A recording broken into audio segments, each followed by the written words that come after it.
और समाज के सभी जागरूक नागरिकों, जैसा कि आप जानते हैं, हम प्रतिदिन आर्थिक न्याय की इस निरंतर चलने वाली जागरूकता अभियान में समाज के किसी न किसी वर्ग को लक्ष्य करके, लेकिन सबके हित के लिए आर्थिक न्याय की अवधारणा की बात कहते आ रहे हैं। और हमारी मुख्य बात यह है कि यह मुख्य बात थोड़ी सी भी भेदभावपूर्ण नहीं है। अर्थात जिस आर्थिक न्याय के अधिकार की बात हम कहते हैं, वह जन्म से मृत्यु तक हर व्यक्ति को बिना किसी भेदभाव के मिलता रहना चाहिए। इस जन्मजात अधिकार की विशेषता यह है कि यह आपके पराक्रम, आपके प्रयास, आपकी मेहनत, आपकी युक्ति, नई सोच सबका स्वागत करती है और उसके द्वारा जो कुछ आप प्राप्त करते हैं, अपनी मेहनत के द्वारा, अपनी सोच के द्वारा, अपनी क्षमता के अनुसार या परिस्थितियों के आधार पर जीवन जीने का रास्ता तलाशते हैं, वह आपकी स्वतंत्रता होती है।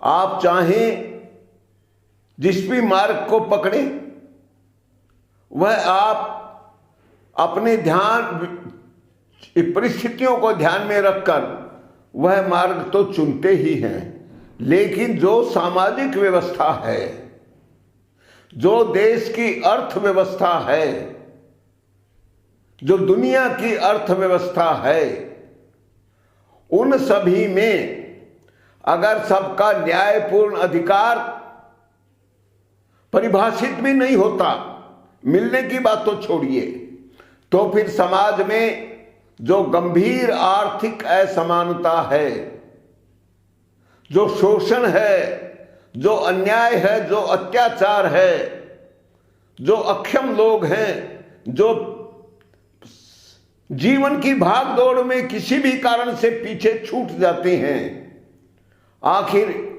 उनकी सुरक्षा का, उनके सम्मानपूर्ण जीवन का रास्ता क्या है, इसके ऊपर शायद दुनिया की कोई और सोच काम कर रही हो तो आप जरूर अवगत कराइएगा।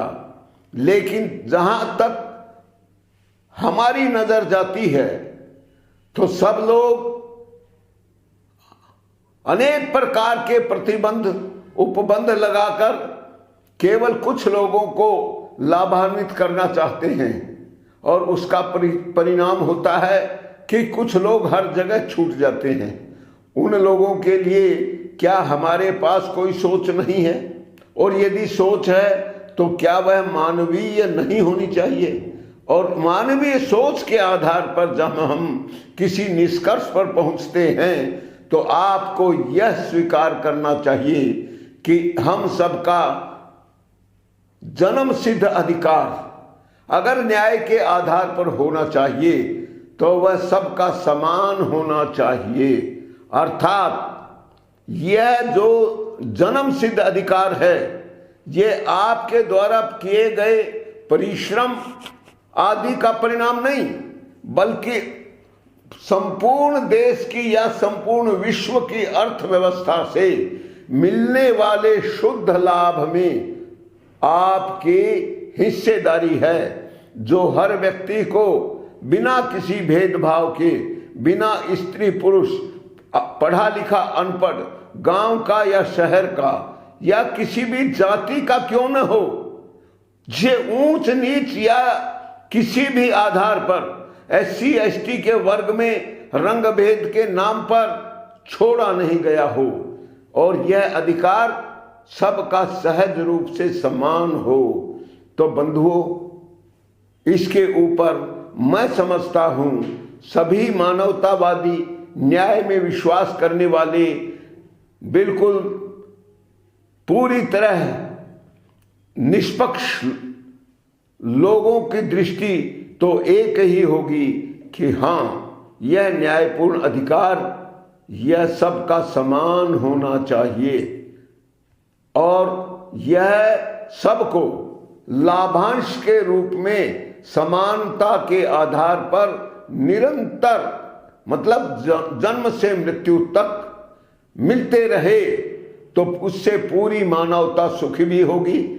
विश्व, भारत में या दुनिया के किसी भी देश में कोई व्यक्ति असंतुष्ट नहीं होगा, किसी को भी अपराध का रास्ता चुनने की मजबूरी नहीं होगी और कोई भी व्यक्ति अपने भविष्य को कभी भी खतरे में पड़ा हुआ महसूस नहीं करेगा।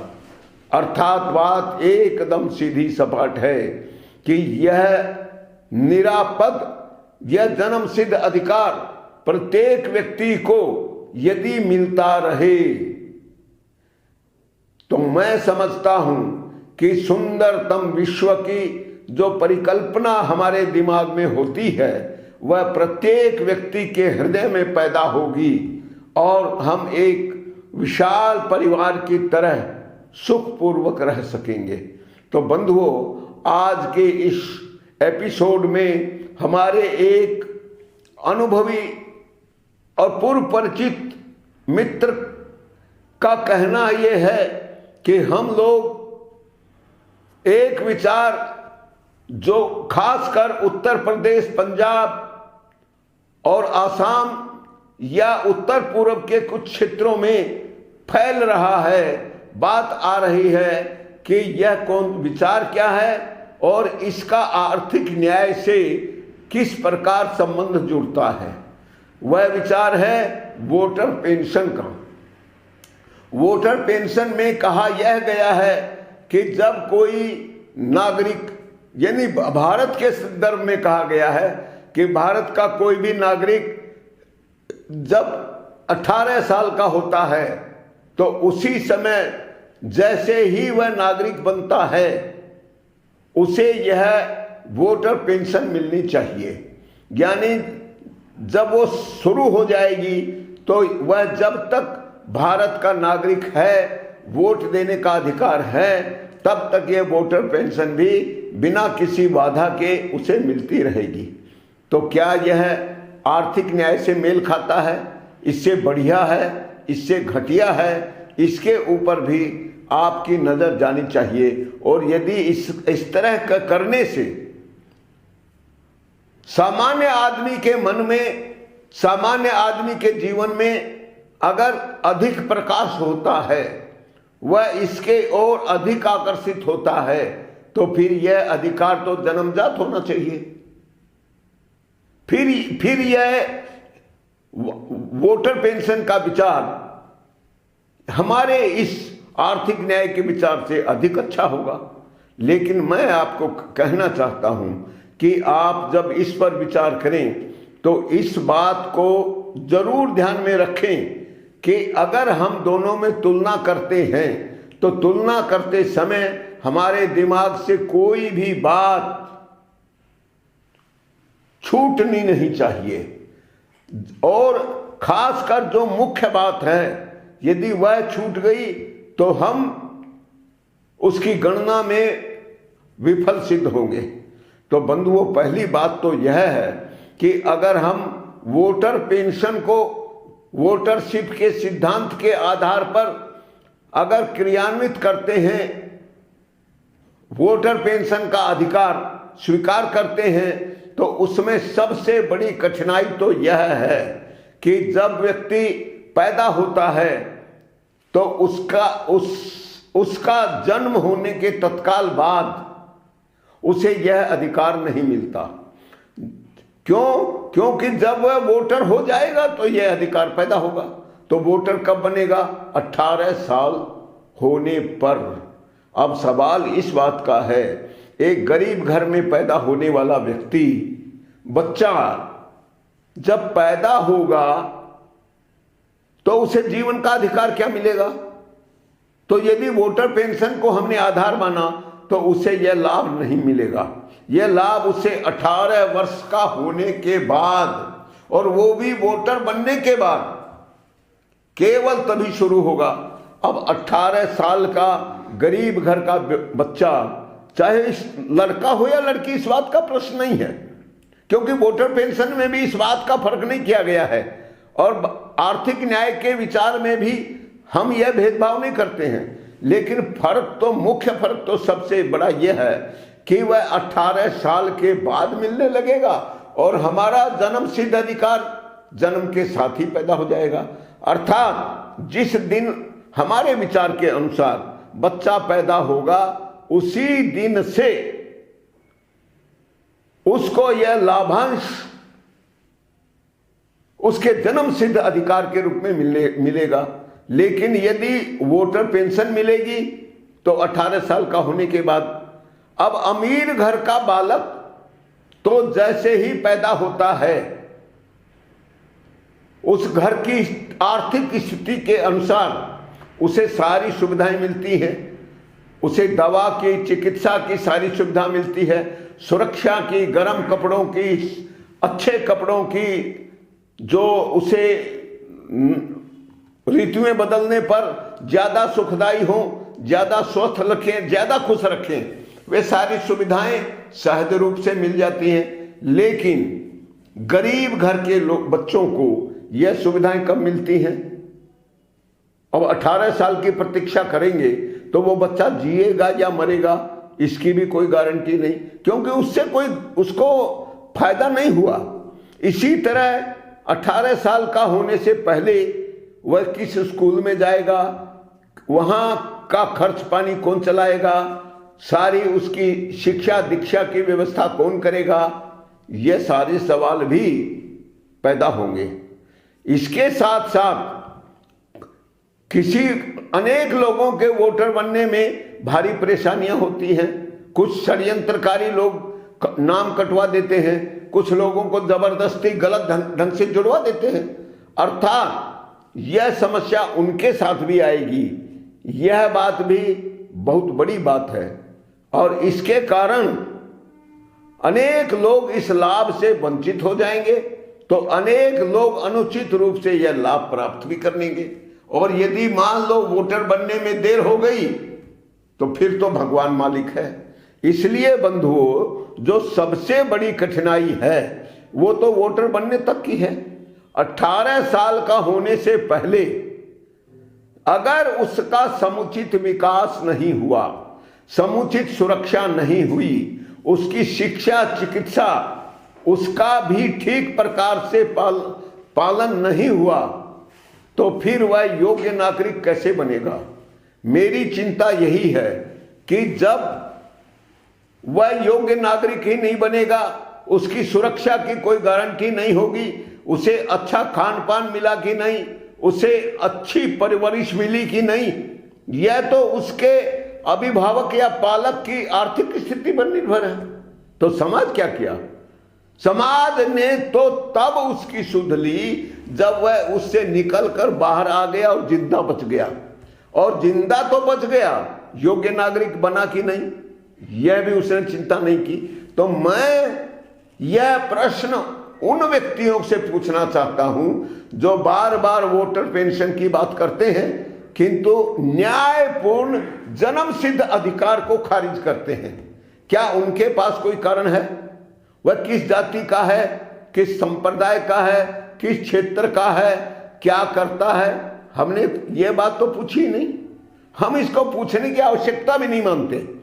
परिश्रम और प्रयास के द्वारा आपने जो कुछ प्राप्त किया है, अपनी क्षमता के बल पर जो कुछ प्रयास किया है, हम उसमें कोई हस्तक्षेप, कोई नया नियम नहीं बना रहे हैं। हम सिर्फ जो सामाजिक व्यवस्था से मिलने वाला शुद्ध लाभ है, हम उसमें प्रत्येक व्यक्ति को जो भागीदारी देना चाहते हैं, जो समान अधिकार देना चाहते हैं, हम लाभांश के रूप में देना चाहते हैं, वह उसे अनिवार्य रूप से मिलना चाहिए। क्योंकि जो अमीर घर का बालक है वह सारी सुविधाएं प्राप्त कर चुका है, फिर वह योग्यता के क्रम में बाकी लोगों से आगे खड़ा होगा, और जब वह योग्यता के क्रम में बाकी लोगों के आगे खड़ा हो जाएगा तो वह बालक जो गरीब घर में पैदा हुआ है, जो कमजोर घर में पैदा हुआ है, जिसका पालन पोषण पर्याप्त पोषक तत्वों से नहीं हुआ है, वह अभावग्रस्त रहा है, वह अनेक विपदाओं का सामना किया है, उसका सहायक कौन? तो उसका सहायक कोई नहीं। यह इतनी भयानक विसंगति अगर हम स्वीकार करते हैं तो फिर हमको वोटर पेंशन के इस विचार को पूरी तरह परित्याग कर देना ही उचित है। इसके साथ साथ अब आप भी देख रहे हैं वोटर बनने में ही कितने लफड़े होते हैं, कितनी बाधाएं होती हैं, कितनी मारकाट होती है, कौन कहाँ वोट दिया, कौन कहाँ वोट नहीं दिया, धमकी चमकी षड्यंत्र, इनका बोलबाला अलग होता है। किंतु हमने तो सारी बातें समाप्त कर दी। वो वोटर बना कि नहीं बना इससे हमको कोई लेना देना नहीं। वो यदि जागरूक है, वो यदि देश की राजनीति, सामाजिक व्यवस्था, अर्थनीति में पूरी जानकारी रखना चाहता है और ज्ञान का हर क्षेत्र उसके लिए खुला रहे, यही उसके लिए सर्वोत्तम रास्ता होगा। इसलिए आज भी और पहले भी हमेशा इस प्रकार के जो विचारवान विलक्षण लोग होते हैं, किसी प्रकार की अलग किसी योजना के अनुसार नहीं आते। कुदरत कुछ योग्यता, कुछ रुचि, कुछ आवश्यकता, इन सब के आधार पर उसका मार्ग तय कर लेती है। और हम भी जानते हैं कि हम लोग जो सोचकर कोई कार्य करते हैं, कोई और बढ़िया रास्ता संयोगवश कोई दूसरा ही निकलता है। इन सारे रास्तों को खुला रखते हुए हम उन्हें बंद नहीं कर रहे हैं, आप ये ध्यान रखिएगा। हम किसी रास्ते को बंद किए बिना यह दूसरा रास्ता खोलने की बात कर रहे हैं। लाभांश मिलना चाहिए। लाभांश की गणना कैसे होगी इसको हम प्रायः एक बार दोहराते ही हैं। मैंने क्या कहा? सारे प्राकृतिक संसाधनों पर सबका समान जन्म सिद्ध अधिकार होता है। अब यह वोट का अधिकार नहीं है, यह जन्म सिद्ध अधिकार है।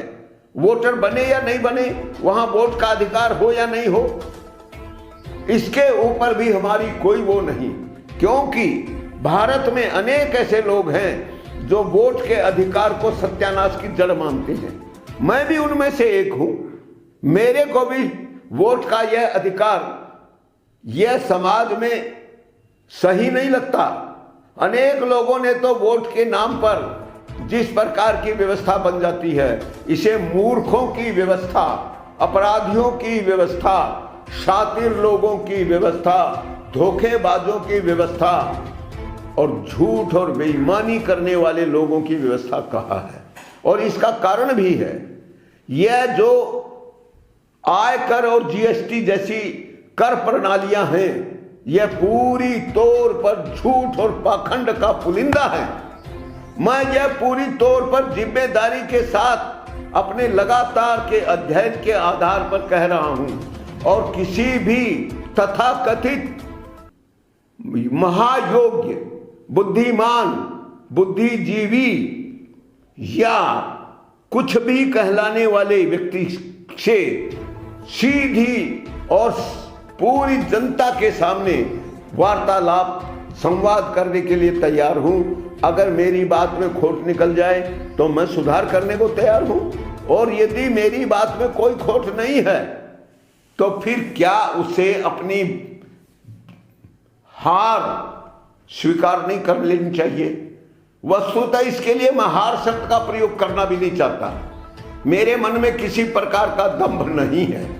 मैं बिना किसी दंभ के सत्य, न्याय, निष्पक्षता, चरित्रता, मानवता के प्रति प्रेम, इन सारे मापदंडों के आधार पर शुद्ध हृदय से यह बात आप तक पहुंचा रहा हूं। और इसलिए अगर आप मानवता का कल्याण चाहते हैं, प्रत्येक व्यक्ति के जीवन को सारे कष्ट और कंटकों से मुक्त रखना चाहते हैं, सब लोगों के बीच सहज रूप से प्रेम, सद्भाव, विश्वास और आत्मीयता के बीज बोना चाहते हैं, एक अच्छे समाज का निर्माण करना चाहते हैं, तो मेरी समझ में आपको भी इसके ऊपर आना चाहिए। मैं फिर ये बात बार बार कह रहा हूं कि अगर आप चाहते हैं कि एक ऐसे विश्व का निर्माण हो, तो आपको इसके हर पहलू पर, हर पक्ष पर पूरी गंभीरता से, निष्पक्षता से, न्याय के साथ विश्वास करना चाहिए। और उसमें हमारा कहना है सारे प्राकृतिक संसाधनों पर सबका समान अधिकार है। तो एक व्यक्ति का जन्म सिद्ध और न्यायपूर्ण अधिकार केवल औसत सीमा तक संसाधनों पर ही होना चाहिए। प्राकृतिक संसाधन प्रकृति ने सबके लिए बनाए हैं, बिना किसी भेदभाव के लिए बनाए हैं, और हमको भी अपनी मानवीय व्यवस्था का निर्माण प्रकृति के ऊंची, उदार और महान सोच के आधार पर बनाना चाहिए, जिसमें कोई संकुचितता नहीं हो, कोई पक्षपात नहीं हो, कोई बेईमानी नहीं हो, कोई अज्ञान की बात जिसमें हो ही नहीं। ज्ञान के दरवाजे सबके लिए खुले हों, और जिस चेतना का विकास हम बार बार कहते हैं, वह प्रत्येक व्यक्ति के लिए खुले दरवाजे की तरह उसका स्वागत करने वाला होना चाहिए। तो बंधुओं, इसका व्यावहारिक उत्तर अगर कहेंगे तो एक ही होगा कि औसत संपत्ति पर, एक व्यक्ति की औसत संपत्ति की सीमा निर्धारित होनी चाहिए।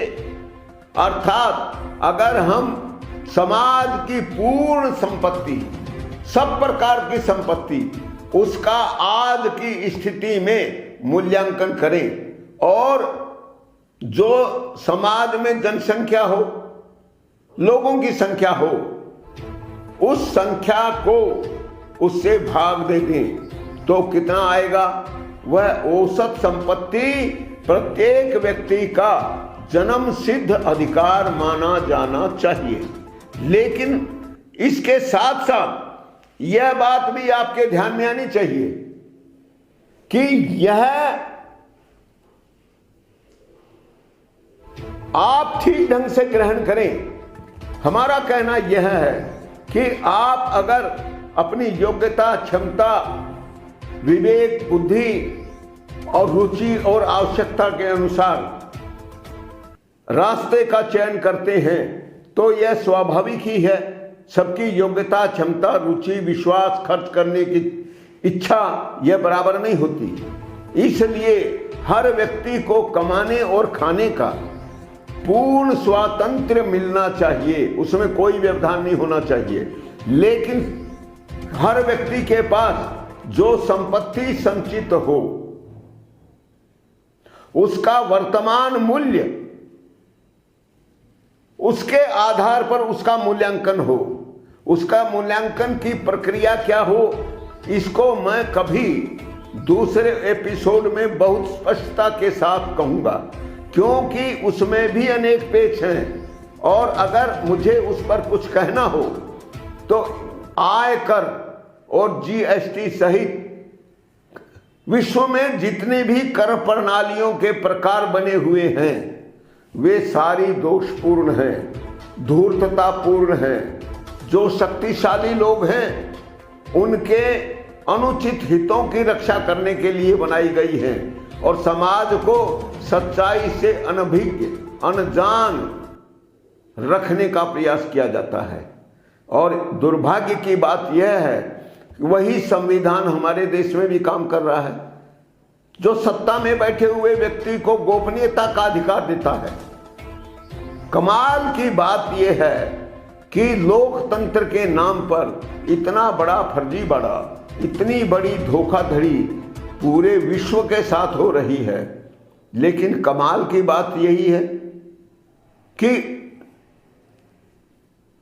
पूरी दुनिया के सबसे ताकतवर लोगों द्वारा जो अन्याय अत्याचार करके अपने से मत भिन्नता रखने वाले, अपना अंधा अनुकरण करने से इनकार करने वाले शासकों को मिट्टी की तरह उखाड़ कर फेंक दिया जाता है।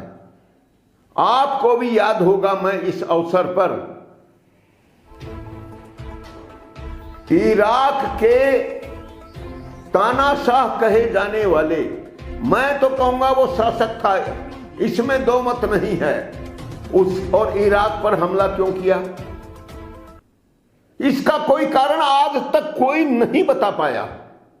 उसके लिए अपराधी कौन था? मैं यदि नाम न भी लूं तो भी आपकी समझ में आ जाएगा। आप अच्छी तरह जानते हैं, पूरी दुनिया को अपने नियंत्रण में रखने का दावा करने वाला एक देश जो हथियारों के दृष्टि से पूरे विश्व को डरा कर रखता है, और उसी के कारण पूरा विश्व उसका अंधानुकरण भी करता है, और भारत भी उसमें कहीं ना कहीं शामिल है। यह उसकी मजबूरी है, यह भी मैं जानता हूं, लेकिन आपकी मेरी मजबूरी तो नहीं है, हमारी आपकी कोई मजबूरी नहीं है, हमारी निष्ठा मानवता के प्रति है। इसलिए किसी भी देश से हमारी कोई दुश्मनी नहीं है, कोई मित्रता भी हमारी नहीं है। हमारे लिए सभी मानवता के स्तर पर समान हैं, और हम हर अवसर पर इस बात को सिद्ध करने के लिए अगर कोई अवसर मिलता है तो हम उसे कभी भी छोड़ने वाले नहीं हैं। भारत सरकार ने भी अब अगर कभी आर्थिक न्याय की अवधारणा को ठीक प्रकार से समझने का प्रयास किया तो हम उसे भी यही समझाना चाहेंगे कि भारत को तो इसमें अगुवाई करनी चाहिए, क्योंकि हम इसी परंपरा के, इसी सनातन परंपरा और धर्म के अनुयायी हैं जो वस्तुतः भारत की देन है।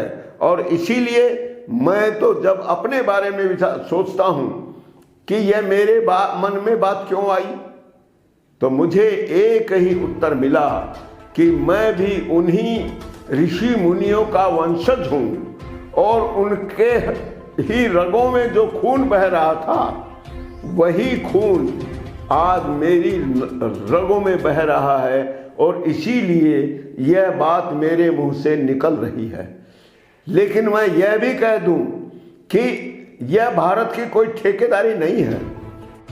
बड़े बड़े ऋषि मुनि मानवता के प्रति अच्छा श्रेष्ठ भाव रखने वाले लोग विश्व के सभी देशों में पैदा हुए हैं। किसी की संख्या कम होगी, किसी की संख्या ज्यादा होगी, यह हो सकता है।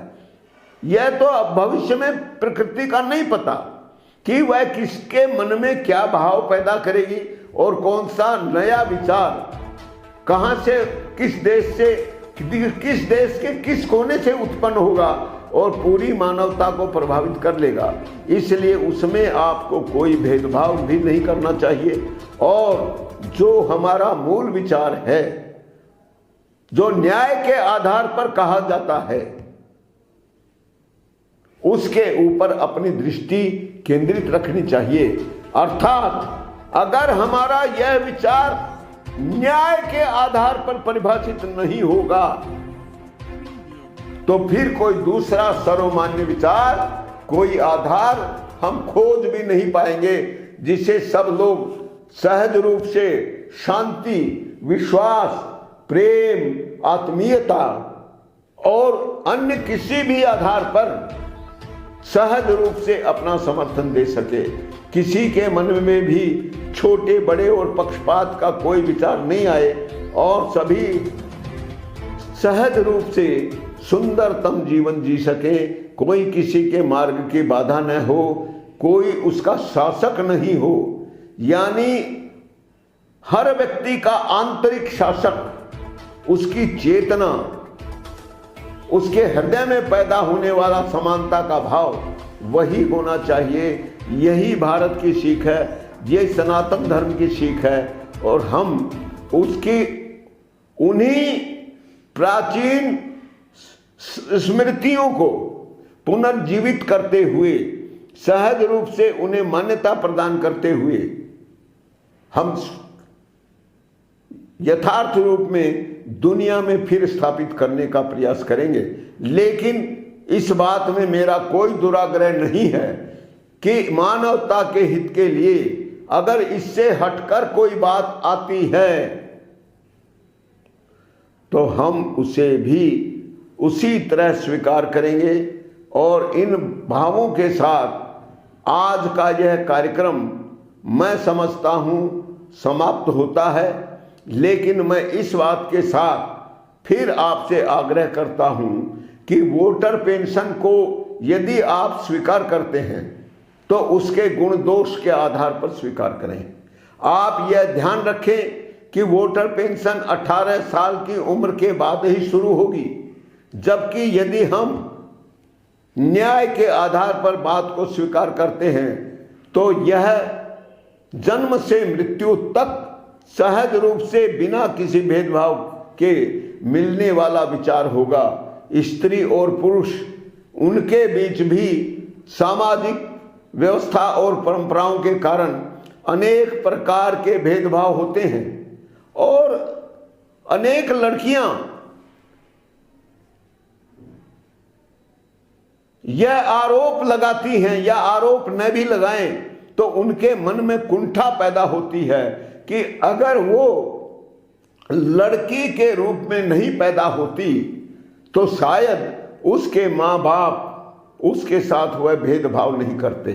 इसलिए हम भेदभाव के नाम पर जितने भी प्रकार से अन्याय अत्याचार के जो प्रकार हमारे सामने दिखते हैं, जिनमें से कुछ आपके सामने आते भी हैं, खासकर अभी तालिबान को लेकर जो बात बार बार समझ में आ रही है, जो इस्लाम को लेकर बार बार बातें आती हैं, उन सभी का निराकरण भी इस विचार के द्वारा बहुत सरलता से, सहजता से और बिना किसी कठिनाई के अपने आप निकलता हुआ दिखाई पड़ेगा।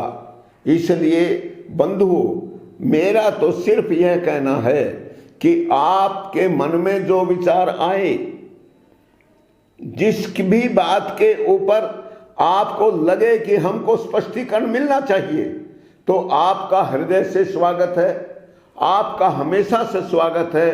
हमारी निष्ठा बार बार कह रहा हूं मैं कि मानवता के अतिरिक्त किसी के प्रति नहीं है। हम भारत में हैं।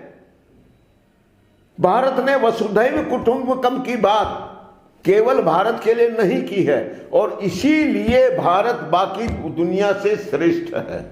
इसलिए बंधुओं, हम इसी भाव के साथ इस बात को ग्रहण करें, और उसमें कोई खोट दिखे, कोई त्रुटि दिखे, कोई कमी दिखे तो आपका यह फर्ज है और हमारा, हम निवेदन करना अपना कर्तव्य समझते हैं। आप उसे निरंतर चलने वाली वार्ताओं में अवश्य ध्यान आकृष्ट करेंगे, और कभी अवसर मिलेगा तो उससे व्यक्त करने के लिए हम आपका यह मंच भी प्रदान करेंगे। हमारा जो यह प्रयास है यह अभी नया है और इसलिए उसमें कुछ समय लग सकता है। हमारी सीमाएं, हमारा ज्ञान, हमारे साधन सब कुछ सीमित हैं, लेकिन जब समाज के प्रत्येक व्यक्ति को इसमें आत्मीयता का अनुभव होगा तो फिर सारे भेदभाव की दीवारें अपने आप समाप्त हो जाएंगी और मानवता को सुखी बनाने के इस उद्देश्य में हम निश्चय ही सफलता हासिल करेंगे। जल्दी से जल्दी सफलता हासिल करेंगे। इसलिए हम अपने इस विचार को भारत में तो फैलाना ही चाहते हैं। यह तो स्वाभाविक रूप से होना भी चाहिए और होगा भी, लेकिन अगर विश्व के सारे देशों तक यह विचार जाए तो हमें बहुत खुशी होगी।